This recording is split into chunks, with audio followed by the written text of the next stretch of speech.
You doing all right? I'm doing pretty good. How about yourself? Yeah, can't complain. Beautiful day today. Coronavirus got me a little bit bummed, but there's nothing I can do about that. What year are you at Gibbons? I'm currently a sophomore. Okay, okay. And the sophomore year's going all right? Yes, sir.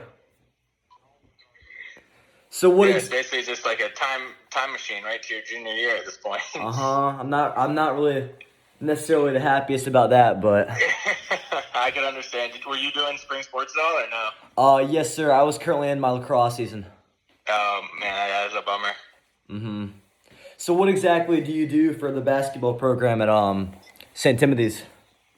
So I'm the athletic director at St. Timothy's, and up until this year, I hadn't honestly done a whole lot.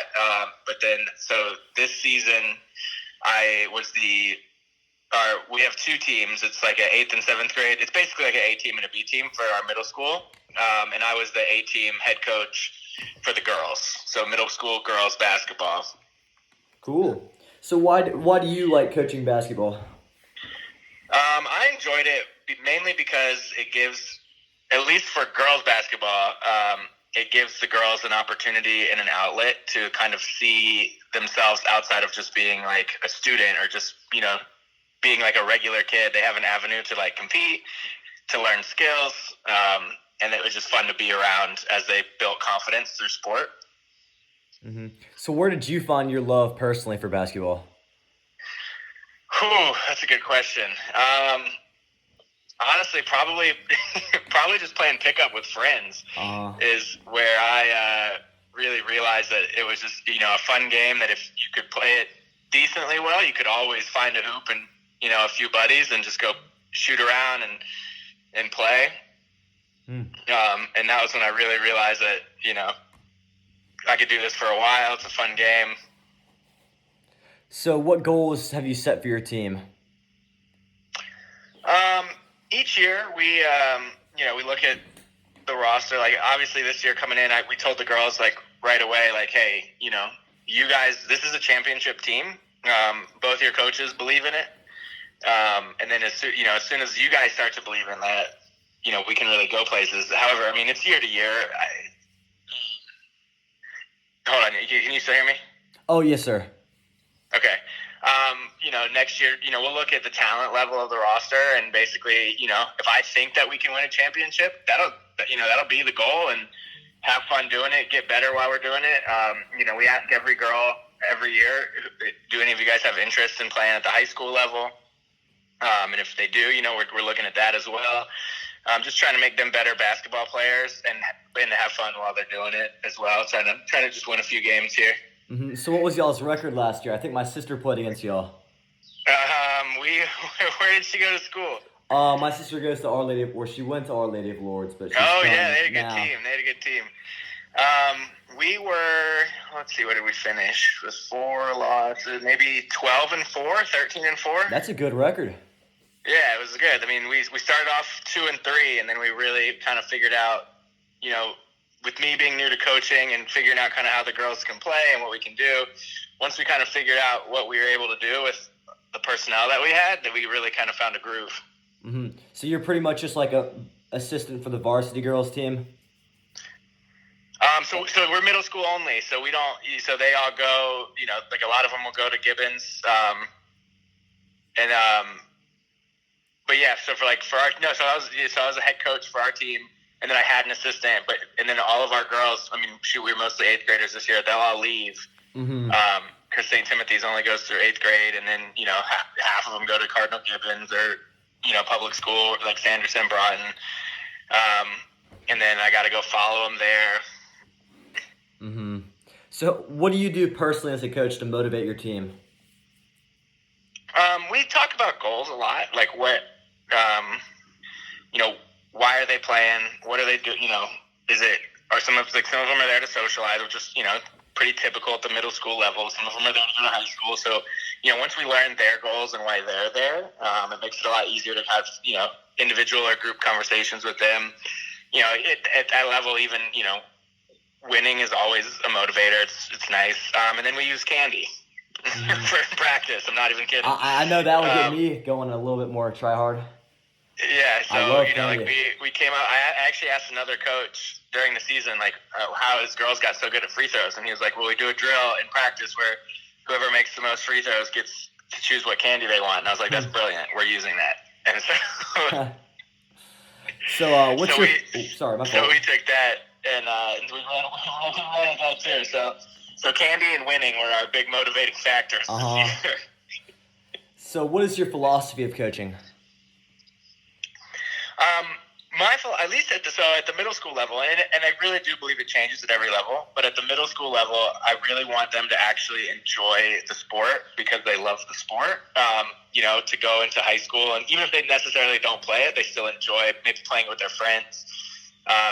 Whether it's soccer, basketball, baseball, to actually come away with a level of understanding where like, hey, this is super fun. I can play it now, whether it's like recreational, whether it's for the high school that I go to, and that they, whatever you're doing as a coach, that they enjoy learning about the game. Mm-hmm. So, how do you handle discipline issues and like repeat offenses? It's pretty situational, but obviously, anytime there's like something serious, you could look at, and depending on where it was in the school, right? Like if it was just a team issue, we could keep it as a team. If they were misbehaving in school, we might get together with like the head of middle school or the head of school and say, hey, what's the deal here? But you can look at anything from practice suspension, game suspension. If it was super serious, it may even be above me and be like, hey, school, like you're right, like. But obviously, there's precedence over the past years of like, hey, this player 3 years ago did this, and this is what we did. So you try to keep it consistent, and like a first time offense, maybe like, hey, you're going to be suspended for like one game or like a few practices, and then if it's like a repeat situation, it gets to the point where you're like, hey, you may not be playing basketball this year. Mm-hmm. So, how do you handle the tryout and rejection process? So so with girls, with the two teams, we've been lucky that, well, I guess this past year we didn't have to cut anyone. It was mainly just team selection. And we get a few different, I'm in there, assistant coaches are in there, any help we can get to just come watch tryouts to get as many eyes on them as possible, and just kind of watch and evaluate. And you end up watching, 5 to 10 kids more than the rest of them because those are probably like your right on the line kids. And, with the boys, you're doing the same thing, right? You're looking at who are you going to take up to the higher team, who you're going to take down to the lower team, and then on the lower end, you're looking at who's going to make the lower team and who are getting cut. And the coaches have stuff that they're watching for, and then at the end of the day, we kind of make the team rosters. We bring everyone in, and we tell them that, rosters will be sent out later tonight. No decision gets made right there on the spot. We always have like coaches and staff meeting after the last day tryouts to kind of talk a few things out so that the kids don't have to like learn right there. So they go home and do other things, and then they'll figure out later in the night. Mm-hmm. So, what would you teach your basketball? What would you teach your players besides basketball? One of the things that we really focused on this year was belief and confidence. Especially with girls, we found, this is my first year ever coaching a girls basketball team. It was fun to actually get to tell your team to shoot, because we were hesitant. Like, they'd be like, oh, I don't want to shoot. I don't want to be a ball hog. I'm like, no, shoot the ball. That's how my and sister then to is. watch them become good shooters and make shots in games, and they'd get excited, and you're excited. So basically trying to instill a belief in yourself and having confidence in yourself was, something that at this level is just a good learning tool. Mm-hmm. That's exactly what the problem my sister was. She would always Right. get like too afraid to shoot, and then by the end of the year, she was just chucking up too many. She was like LaMelo Ball out there. It was funny. Yeah. So we told our shooters, like, hey, we got some tall girls down there who can rebound. So if you miss the shot, we'll get a rebound. It'll be all right. That's what Lords had, like a 6'3" girl. Yeah, Taller than me. at that level, it's like, hey, you can just grab all the rebounds. So yeah, I mean it's fun, and they start. You can see them over the course of each week starting to get better and better, and then their teammates start telling them to shoot and everything, and it gets pretty fun. Mm-hmm. So what would you say your strengths and weaknesses are as a coach? I'd say my biggest strength is that since I work on campus and I teach the kids and see them every single day, that I know them really well and have a lot of interaction with them, and because of that, there's a big layer of trust there. They can come to me if they need something. We can talk it out. It's not so much the dictatorship. Like if they have an idea, they feel comfortable sharing it. My biggest weakness was that I never played super, super competitive basketball. So from a tactical standpoint, I was learning a lot on the fly this year, which is where my assistant coach came in handy because he knew a lot more about the X's and O's of actual basketball than I did. So where do you get your plays from? Do you guys create your own or get them from a playbook? We actually this year offensively we just ran a very basic. We had a zone offense which just kind of constituted the girls moving around a bunch, and then a man offense which was just a bunch of pick and roll stuff, and talking to high school coaches with what works at the girls level, talking to other middle school coaches that have been doing it for a while, and just basically saying, hey, if they're going to throw out a zone at you, this is what you do. If they throw out a man, this is what you do, and we'll try to work through it. So how do you decide what plays to run on offense from that? So we basically told them, here we have a set offense for each. So like let's say we're playing Lourdes, right, and they come out of man-to-man. Our 2 point guards know that there's a few things that they can do in a man-to-man offense, and they're going to wait for the first pick and roll that they see. So the other girls off ball, they're going to call out man-to-man on the floor, recognize that, and then they're going to know exactly what to do to try to get open. Mm-hmm. And then same thing in a zone, and there's a few options coming out of each of those offensive sets where, let's say you're in a 2-3 zone, and we're going to try to move the ball, find the gaps, and then if it's not there, they just know to work it back. Don't rush it. We kind of give them the liberty to say, hey, if you see something, go for it. Mm-hmm. If the shot's there, take it. If you can get to the basket, get to the basket. So, you keep going. My fault. Basically, we gathered all that from just talking to other people and saying hey, what have you done that works? What have you seen over the years? Talking to people who've been doing it a lot longer than we've been doing it. And that was really effective. And then defensively, we just taught them how to play. We almost exclusively played man-to-man defense the whole year. Mm-hmm. That was my next question for you. Yeah, we taught them a 2-3 zone, and we probably did man-to-man 95% of the time, and a 2-3 zone the other 5% of the time. Mm-hmm. And that was it. So kept it simple from a tactical standpoint. So how do you deal with your players and parents about and their concern about playing time?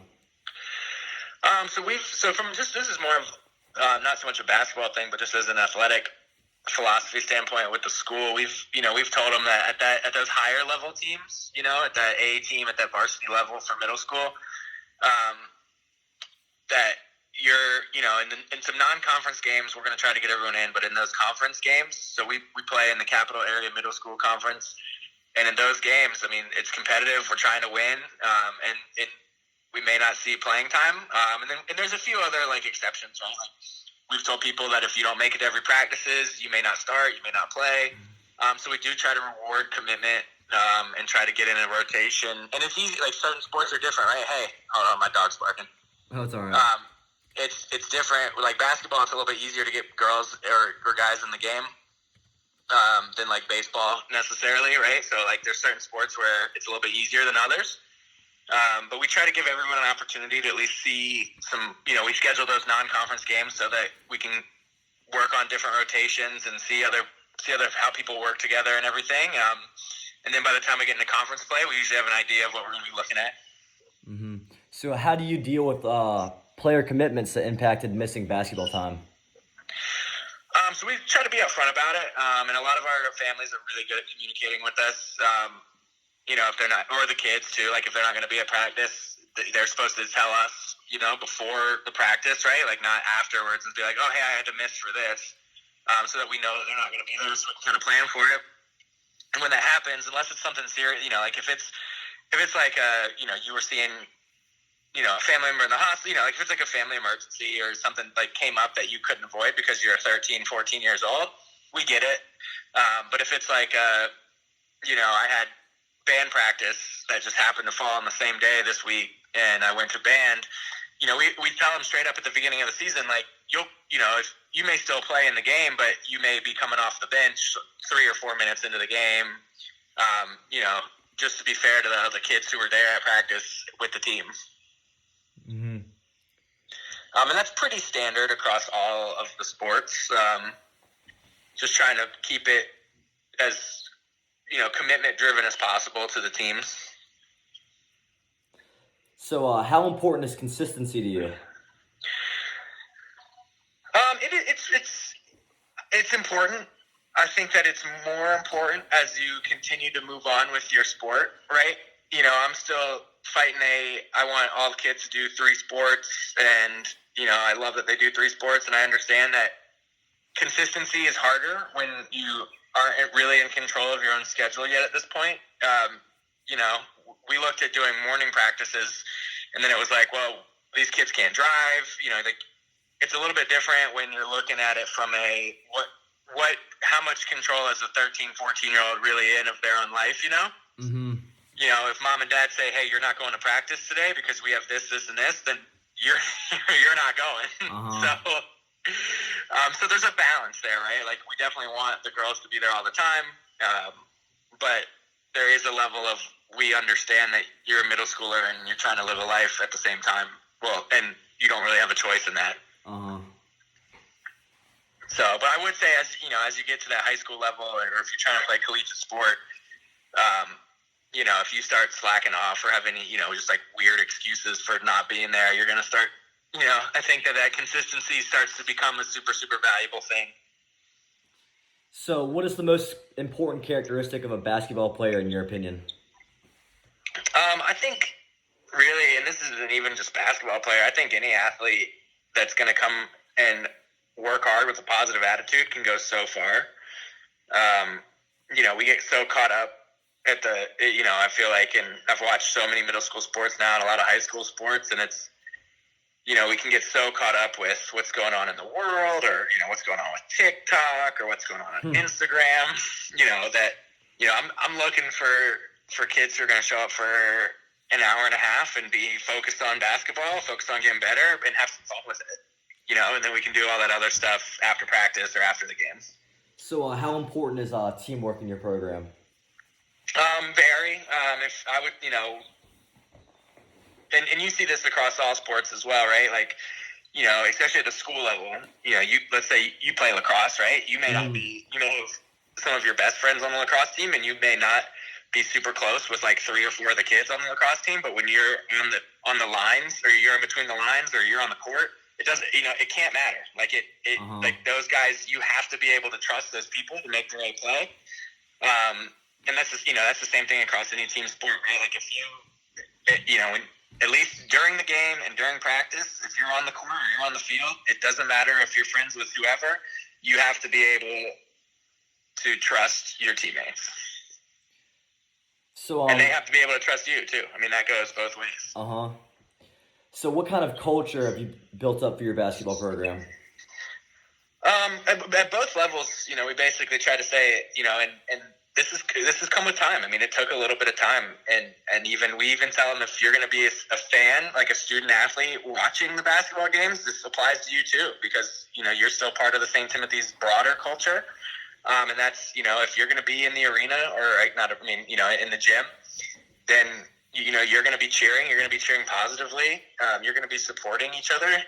You're a sophomore in high school. Mm-hmm. You guys run into so many challenges day to day anyway, that the last thing that you need is people to try to bring you down in your sport. You do that for fun. You do it because you love it, and then you have people there bringing you down. That's no fun.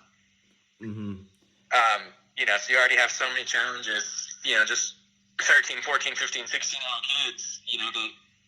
When you're playing sports, it should be at least the one area of your day-to-day life where you're like, hey, everyone here is here for the same reason. We're trying to get better. We're trying to win. We're trying to have some fun.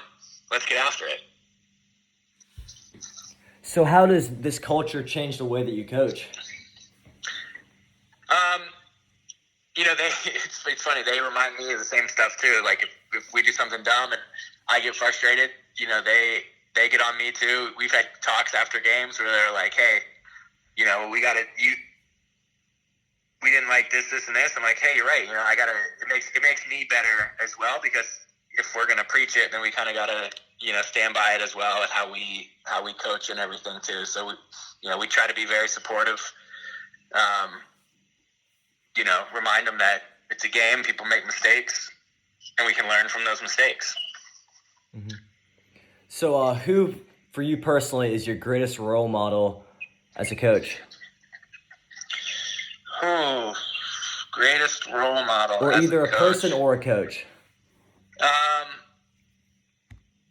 It'd probably be some of my own coaches that I had in high school or middle school, either running track and field or playing football. There's a bunch of them, but they, especially the track and field coaches that I had in high school were very, let's get after it. Let's have a great time out here today. We're going to have some fun, but we're going to work. And they would run with us to let us know, like, hey, you think this is hard? We're doing it too, and we're 45 years old, so you can get after it also. So that was kind of like a lead by example thing, even from at that level, it was pretty impactful just to say, hey, this is a brutal track workout today, but our coach is doing it, so we don't really have any excuses. So, how do you want to impact the lives of your basketball players for the future? I hope that they, forever love the game of basketball, and that they come back and continue to support St. Timothy's basketball, and just remember how much fun, cherish the time that they got to play here, because, not everyone gets to do it. And that they look back on this time as, it's just a great memory. They can always look back on the seasons that they had playing basketball at St. Timothy's and really enjoyed it. What characteristics do you hope to build upon them while you're coaching them? I think this one kind of goes back to what we were talking about with what we try to teach outside of basketball. I want them to be, confident leaders off and on the basketball court, or just have a sense of, almost like a sense of self, like knowing, hey, this is who I am. This is what I want to do, going forward. Mm-hmm. So how has coaching affected your life? At this point, it takes up a lot of time. So, it's something that you pretty much end up doing all the time. You never turn it off, right? You're always thinking, hey, we could have, you're always looking back, reflecting on the last game, thinking about the next game, what you could have done, what you can do, what should we do, this, and that. You just find yourself always thinking about different little things that you could do to be better. Mm-hmm. So would you say there's any difference in coaching between boys and girls? I think so. Yeah, from doing it, at least at this level. Yeah, I can't speak for like the higher levels and once you get up there, but and a lot of that too is just the fact that most from experience, most 13 and 14-year-old boys, they know a lot of things already, or they think they know a lot of things already, and it's funny to work with them, whereas with the girls, they're a little bit more willing to let you teach them something new. Mm-hmm. I have the difference is all of the boys on our middle school team probably think that they could take me right now, and none of the girls do. That's funny, actually. Oh, thank you so much for everything, though. Yeah, is that everything you need? Yes, sir. Hey, glad I could help. Good luck with everything. I'm sorry that the spring season of lacrosse is kind of getting bummed out right now, but I'm sure that you guys will be back junior year ready to rock and roll. Mm-hmm. We just need football season hopefully next year, and the NBA. Hey, no kidding. Uh-huh. All right, well, hey, I appreciate it. I appreciate you. Thank you so much for doing this with me. Yeah, absolutely. Good luck with everything. Have a great rest of your day. All right, you too. Bye. Bye.